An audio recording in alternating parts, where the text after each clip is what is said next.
Namaste, Jai Bharat. I am not an economics guy. I haven't studied economics. Nor this stock, exchange, GDPs, purchasing power, these things I am not trained in. So I won't be able to make a in-depth analysis to such things. But then certain things which are at the periphery can be understood by any common man. And the things which were narrated by agencies outside, which adopting certain criteria. Of course, to make a statement, to make a judgment, one has to adopt a certain amount of criteria. Either criteria or criterion at least to make some analysis. They have this largest economy in the world, etc., etc. They have a list. And recently, it was news that Bharat, from being fifth largest economy in the world, had gone into fourth largest economy. How do they make this? Must be an intricate process, economic process, which I'm not very aware of. But there's something called as purchasing power. That is, there are two kinds of, two different criteria people adopt. One is nominal GDP. That's one way of analyzing. And given the nominal GDP analytics, Bharat is the fourth position. And the PPP, that is purchasing power parity. With purchasing power parity, Bharat is at the third. Two different analysis. Which is more appropriate, which is not more appropriate, I am unable to speak of. Experts should be there, should be speaking. So one is purchasing power parity, and as per which Bharat is 3. And the nominal GDP, Bharat 4. And given nominal GDP, it's US first and China second. But given purchasing power parity, it is China first and US much below, second. Now you have to find out what's happening in these colored waters, where who stands. It makes hardly any difference to Bharat whether it is third economy, fourth economy, fifth economy. These are all calculations and stories which are narrated by others. And we, of course, don't see any sense in being boisterous about it. But let's look at some simple factor that what or maybe your salary. Or suppose you have a 1,000 rupees income per month, or say per day, to you.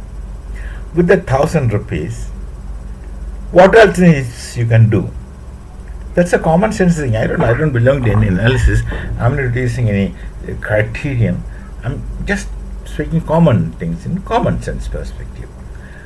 You have 100 rupees, 1,000 rupees in a day, and let's see. What are things you can do with 1,000 rupees for 24 hours? Well, you can get a wonderful meals for roughly 150 rupees. If you don't go to the 5-star kind of places where money is charged in international parity. That's what I'm not talking. I'm not talking about that. But you have a comfortable meal for 150 rupees. You're left with 850 rupees. Then, for your for entire full day's meal, you may not end up spending more than 250 or maximum 300 rupees. You are still left with 700 rupees. That 700 rupees are left with. Now, in 700 rupees, suppose you want to buy vegetables for the next day. You don't have to spend more than 200 rupees to buy vegetables for a few days. And house rent. Suppose you are living in a rented house, and including house rent, electricity, water charges, you will not spend more than 200 rupees. So 850, 200. See, you are left with you spend 300 rupees for the meals, 200 rupees for vegetables, so 500. You'll still left with 500 rupees. Then another maximum 150 rupees you spend on facilities, electricity, moving, transportation, etc., etc. You still have something left with you. Now, if you convert this 1,000 rupees to dollars and try to make the similar calculation, that is absolutely not sufficient for one to live at least in this similar pattern in some other nation, say US. So with our money, with Bharat Rupiah, we are able to live comfortably with much less rupiah. You earn in dollars, you spend in dollars, you spend more. So your purchasing power becomes less. So let's think of this common sense understanding.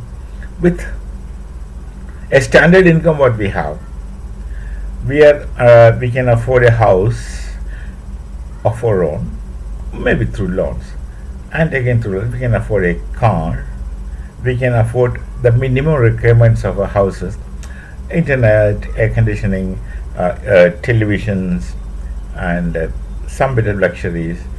But not every day eating in restaurants. We rather cook our own food. Obviously, we prefer to make our own food. It's only under compulsion that we go to restaurants and eat.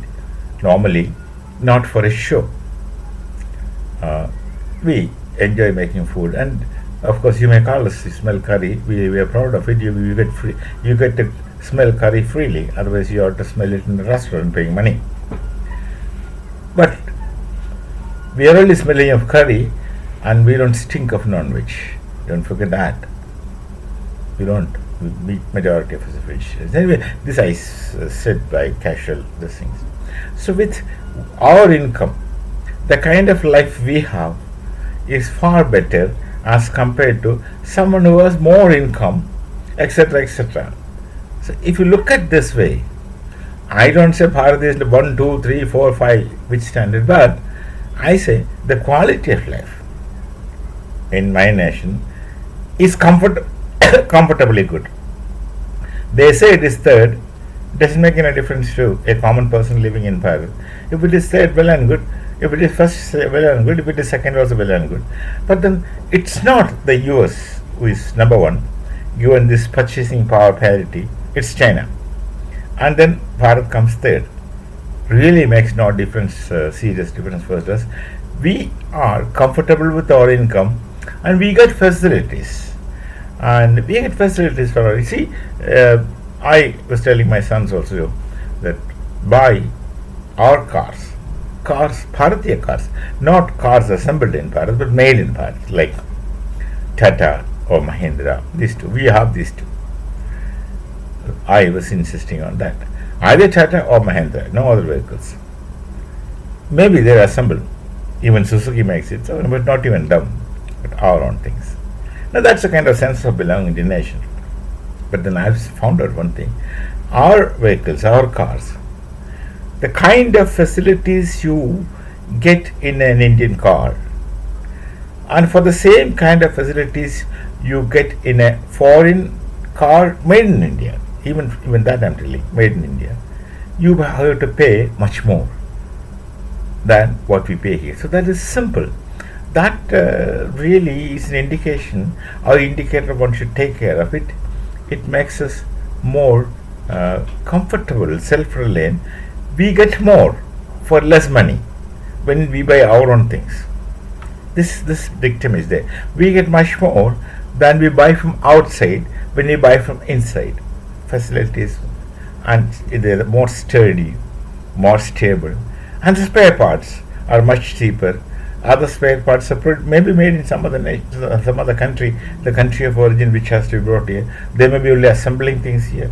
They're not manufacturing. Even if they manufacture, the standard of price will be more, and then less sturdy. That, of course, is one thing we have seen. Less sturdy. This is the case with everything that we make in our nation. They are more. It's more worthy of the money that we give.